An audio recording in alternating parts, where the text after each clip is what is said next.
ইসরায়েলে থাকা মার্কিনীদের জন্য নিরাপত্তা সতর্কতা জারি আমেরিকার। ইসরায়েল যুদ্ধবিরতি লঙ্ঘন করে ফিলিস্তিনের গাজায় বর্বর হামলা নতুন করে শুরু করেছে এবং চালিয়ে যাচ্ছে, যা গত সপ্তাহ থেকে অব্যাহত রয়েছে। এতে নারী ও শিশুসহ শত শত ফিলিস্তিনি নিহত হয়েছে।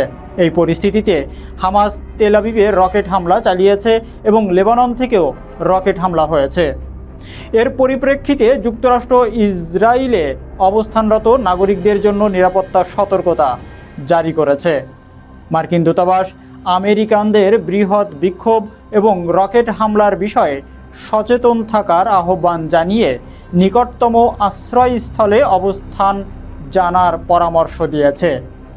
এছাড়া ইয়েমেনের হুতি বিদ্রোহীরা ইসরায়েলের রকেট হামলা চালানোর পর ইসরায়েলি সেনাবাহিনী গাজা থেকে ছোড়া একটি প্রজেক্টাইল আটকিয়ে দুটি প্রজেক্টাইল জনবসতিহীন এলাকায় আঘাত হেনেছে। তবে এতে কোনো হতাহতের ঘটনা ঘটেনি।